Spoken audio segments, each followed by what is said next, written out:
Assalamualaikum warahmatullahi wabarakatuh. Bismillahirrahmanirrahim. Ashhadu an la ilaha illallah wa ashhadu anna Muhammadar Rasulullah. Allahumma salli ala Sayyidina Muhammad wa ala ali Sayyidina Muhammad.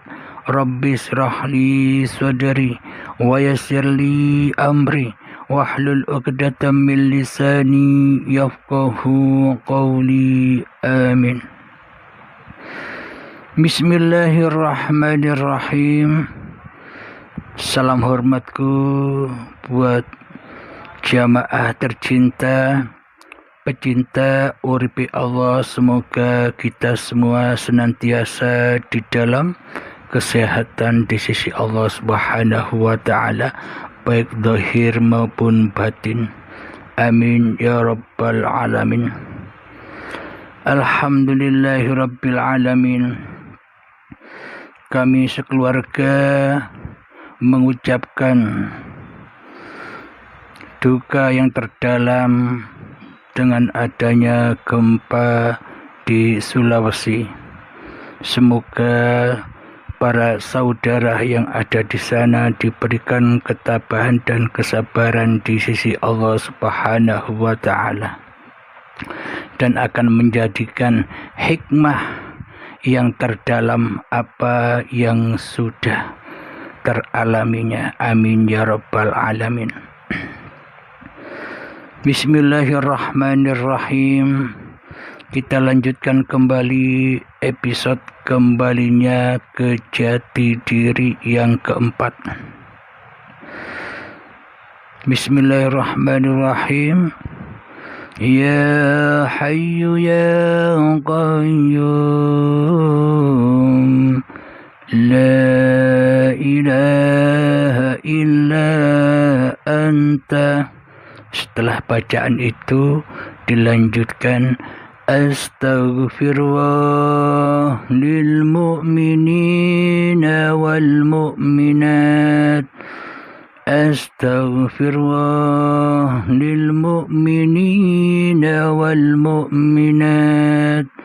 Astaghfirullah lil mu'minina wal mu'minat. Alhamdulillahi rabbil alamin.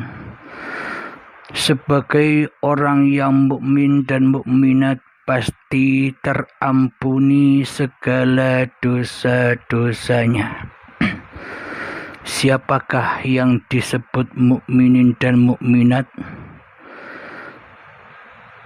Yang disebut mukminin dan mukminat adalah orang-orang yang sudah kembali kepada Allah, baik zahir maupun batin. Jadi kembali di sisi Allah itu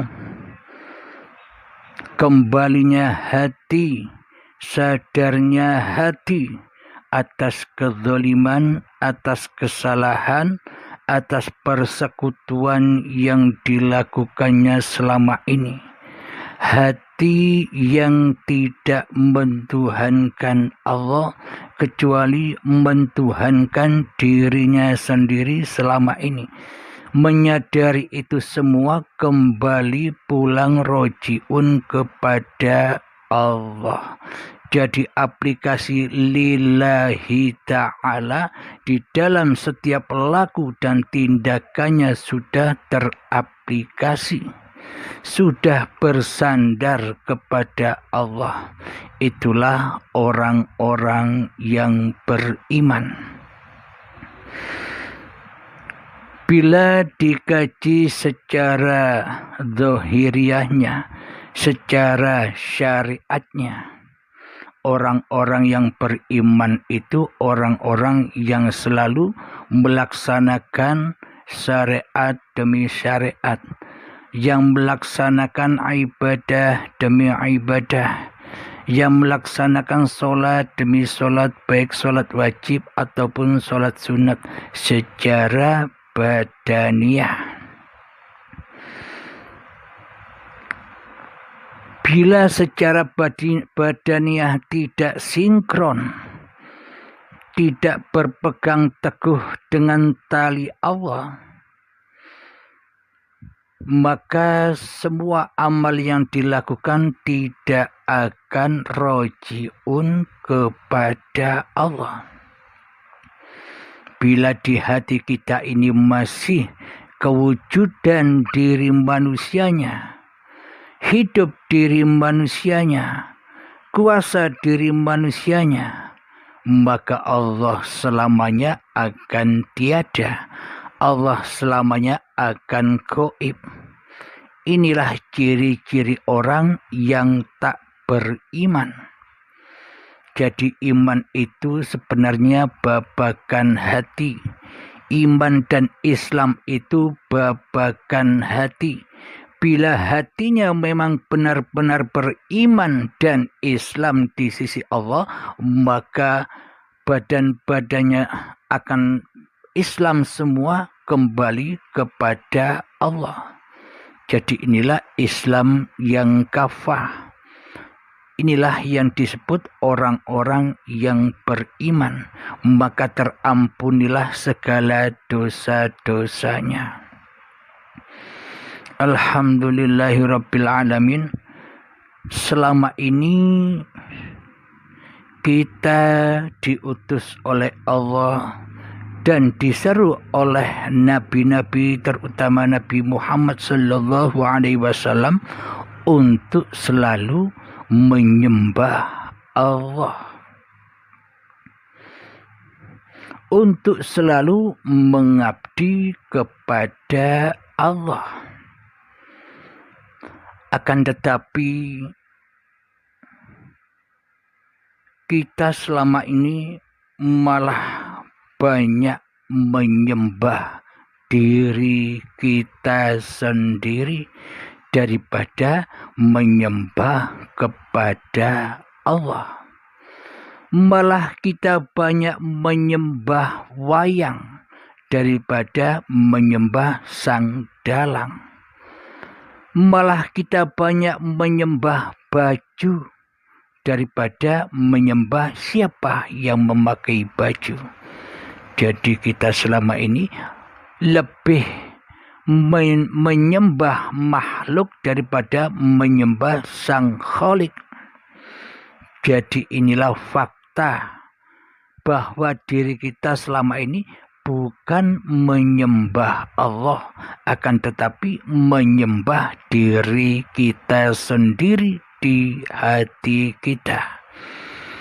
Maka bila hal demikian teraplikasi di dalam hati kita, maka kita bukan termasuk orang-orang yang diampuni oleh Allah. Karena ampunan Allah itu hanyalah astaghfirullah lil mu'minina wal mu'minat. Ampunan Allah itu hanyalah bagi mereka yang beriman kepada Allah. Jadi makna beriman di sini, Allahnya lah yang lebih wujud daripada makhluknya. Allahnya lah yang lebih wujud daripada diri kita sendiri di hati kita. Allahnya lah yang lebih hidup dari hidup diri kita sendiri di hati kita. Allahnya lah yang lebih berkuasa daripada kuasa diri manusia kita. Itulah yang dikatakan iman. Jadi kembalinya diri kepada Sang Maha Diri. Jadi kembalinya nurullah kepada zatullah. Jadi manusianya pulang ke rahmatullah. Jadi manusia pulang ke rahmatullah itu bukan diartikan orang-orang yang meninggal itu saja. Yang meninggal meninggalkan badannya itu saja. Bagi orang-orang yang masih hidup itu pun juga bisa pulang ke rahmatullah, yakni mati sebelum mati, lewat pintu baiat, lewat pintu kematian. Kematian kewujudan diri manusianya, kematian kehidupan diri manusianya, kematian kewujudan kekuasaan manusianya. Itulah yang dimaksud inna lillahi wa inna ilaihi raji'un. Hatinya selalu pancar kepada uripe Allah. Jika hal itu terjadi, maka sudah tak ada pertanyaan lagi bagi manusianya. Bila masih ada pertanyaan lagi, berarti belum pulang. Maka dari itu pintu taubat masih terbuka, pintu baiat masih terbuka. Bila tidak demikian, mangkana fi hadhihi a'ma fahuwa fil akhirati a'ma. Barang siapa buta mata hatinya di dunia ini, maka di kehidupan akhiratnya pun akan semakin buta, dan tersesat-sesatlah jalannya menuju Tuhannya. Jadi hal ini pun bukan besok terjadinya, sekarang terjadinya. Barang siapa buta mata hatinya, barang siapa yang tidak beriman kepada Allah, barang siapa yang tidak beriman bahwa Allah itu wujud dan manusianya yang gaib, yang adam, maka selamanya manusia takkan pernah bisa menyembah Allah. Selamanya manusia takkan pernah bisa mengabdi kepada Allah. Allahnya gaib, Allahnya tiada, apa yang mau disembah kecuali menyembah, mengabdi, membanggakan, memuliakan hawa nafsunya sendiri di hatinya. Jadi kembalilah sebelum kau dikembalikan dengan paksa dan siksa. Kembalilah saat ini dengan rela dan ridho. Jangan kedahuluan ajal menjemput. Jangan kedahuluan syakaratul maut menjemput. Itu akan sakit sekali. Maka rela dan ridholah kembali kepada jati dirimu. Siapa hakikat jati diri manusia kita? Hakikat jati diri manusia kita adalah di dalam surat Al-Insan ayat pertama, bahwa sesungguhnya manusia itu bermula dari hal yang tak dapat disebut-sebut. Jadi manusia itu sesungguhnya tak ada. Jadi manusia itu sesungguhnya Adam. Jadi manusia itu sesungguhnya gaib. Jadi yang nyata, yang ada, yang wujud, yang hidup, yang berkuasa selama ini ya Sang Pencipta. Akan tetapi selama ini di dalam hati kita berposisi sebagai Sang Pencipta daripada yang dicipta. Inilah fakta yang terjadi pada diri kita selama ini.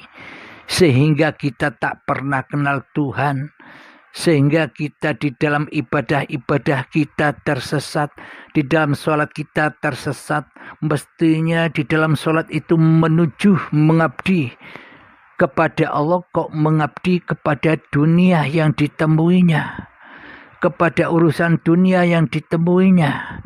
Itulah bukti bahwa selama ini kita tidak menyembah Allah. Meskipun kelihatan badanianya aktif di dalam bersyariat melaksanakan ibadah, akan tetapi hakikatnya tidak sama sekali. Hakikatnya mungkar, hakikatnya maksiat kepada Allah Subhanahu wa ta'ala. Itu tanda mata hati yang buta, mata hati yang keras melebihi kerasnya batu. Jadi inilah fakta-fakta yang terjadi pada diri kita. Jadi bagaimana caranya kita agar kita menjadi orang yang mukminin dan mukminat? Yakni dengan cara bertaubat kepada Allah. Bertaubat dari apa? Bertaubat dari menjadi Tuhan. Bertaubat dari menjadi rajanya hati.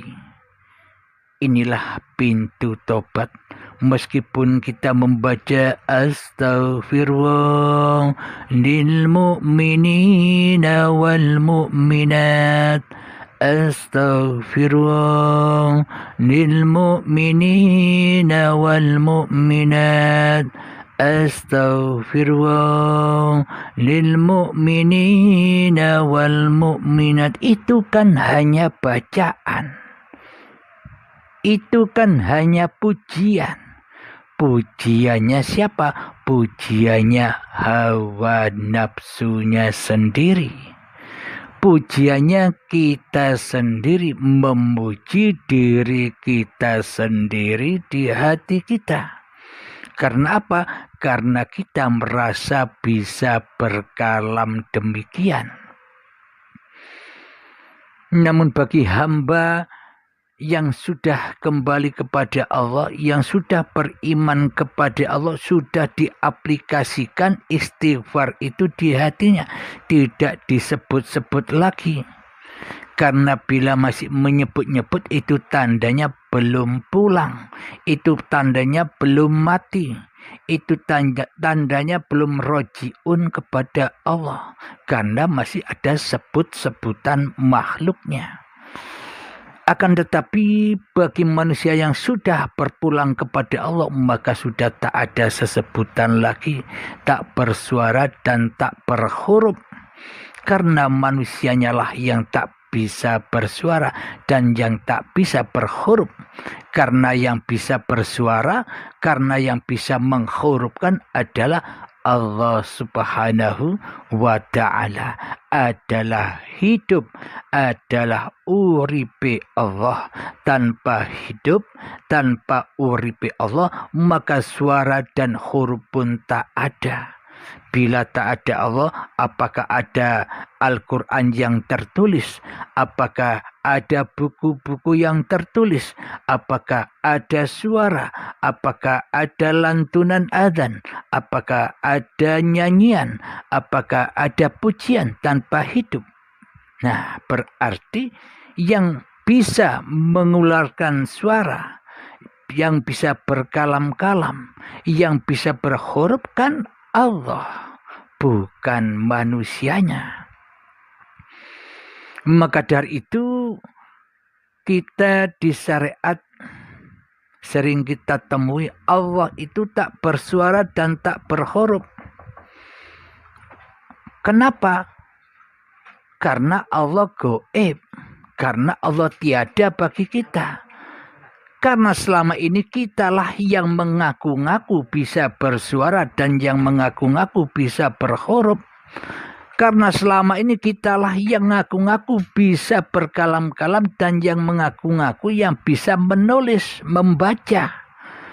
Jadi selamanya Allah tiada, Allah gaib bagi kita. Karena selama ini kita yang ngaku-ngaku jadi Allah, tapi tidak sadar. Tapi tidak diketahuinya karena butanya mata hati. Karena selama ini kita sudah diperbudak oleh iblis dan setan di hati kita. Kita menjadikan mursid-mursid iblis dan setan. Kita menjadikan iblis dan setan sebagai penasehat-penasehat kita di hati kita selama ini.